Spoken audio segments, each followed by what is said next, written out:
Height adjustments are also easily made with a single lever.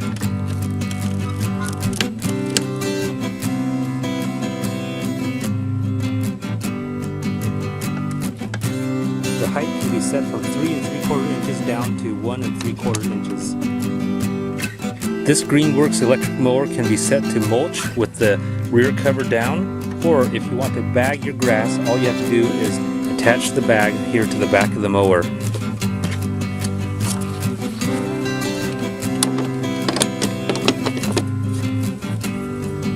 You also have the option of side discharge with the included attachment here for the side of the mower.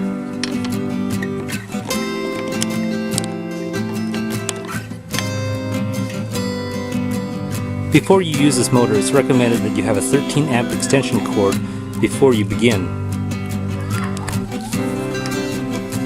There's also a cord hanger right here, kind of halfway down the handle, that you can use to clip on your extension cord, but I find that this does not work very well, so I've got an alternate solution for you.